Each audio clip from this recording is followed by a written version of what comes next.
सबसे पहले चलता था टेलीग्राम, फिर आया वो बड़ा सा गोल घुमाने वाला रोटरी फोन, और अब तो हमारा मोबाइल फोन हमारे हाथ की हथेली में फिट हो जाता है। ऐसे ही कंप्यूटर से इजाद हुआ लैपटॉप, और अब तो एआई का जमाना है।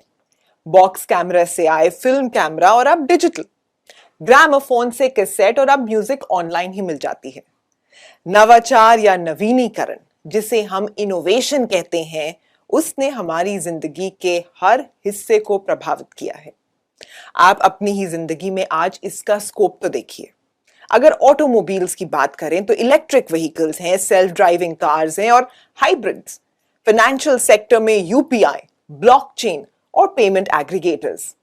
एनर्जी के क्षेत्र में हम डिस्ट्रप्शन देख रहे हैं कई जगहों पर। हाइड्रोजन टेक्नोलॉजी, बैटरी स्टोरेज और ग्रिड इंटीग्रेशन। कंजम्पशन में क्विक कॉमर्स, यानी घर बैठे जो आप ग्रोसरीज या छोटी बड़ी हर चीज ऑर्डर कर देते हैं। ऑगमेंटेड या वर्चुअल रियलिटी और अलग अलग चैनल्स को एक साथ जोड़ना ताकि कस्टमर का एक्सपीरियंस और अच्छा बनाया जा सके। ये सभी इनोवेशन ही तो है। मीडिया और एंटरटेनमेंट में जो आप ओटीटी प्लेटफॉर्म्स देखते हैं, डिजिटल कंटेंट्स या एड्स देखते हैं और ऑनलाइन म्यूजिक सुनते हैं।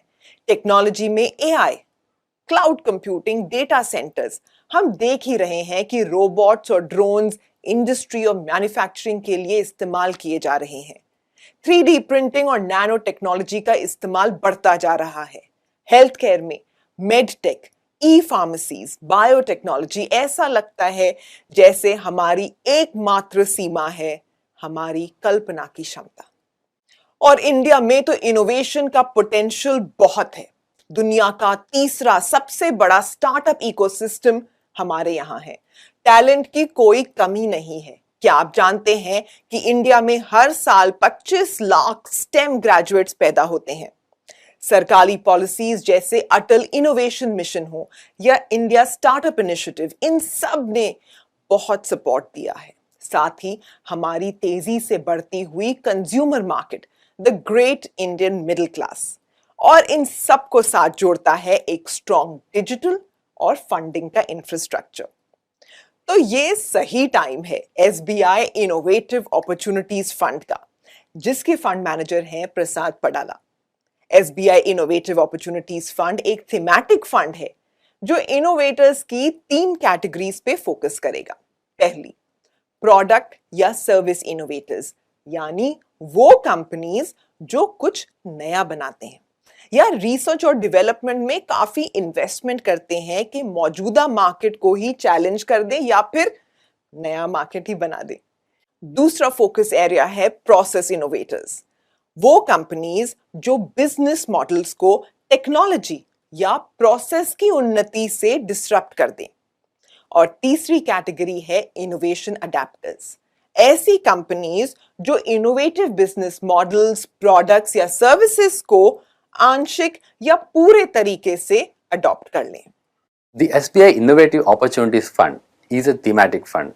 It would be a multi-sector market cap agnostic fund. It would be well diversified with around 30 to 40 stocks in the portfolio. And in terms of the management style, it will be very actively managed, because in our universe of innovative companies, things can change very dynamically. It can be a new competition which can be coming in and disrupting the existing players, or it can be a small technology change that can completely make the business models irrelevant, or it could be a small regulation change that can completely disrupt how things are done.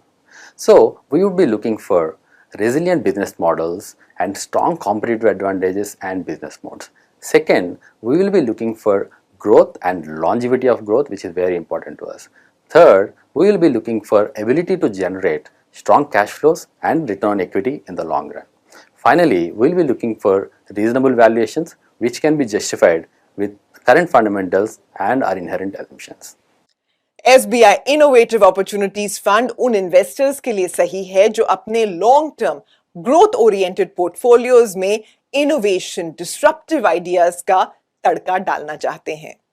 SBI innovative opportunities fund में आप 500 रुपए SIP और 5,000 रुपए lump sum से अपने निवेश की शुरुआत कर सकते हैं। इस फंड की और जानकारी आपको अपने म्यूचुअल फंड डिस्ट्रीब्यूटर या फाइनेंशियल एडवाइजर से मिल सकती है। देखने के लिए शुक्रिया। मैं उम्मीद करती हूँ कि आपके निवेश का ये सफर कामयाब हो।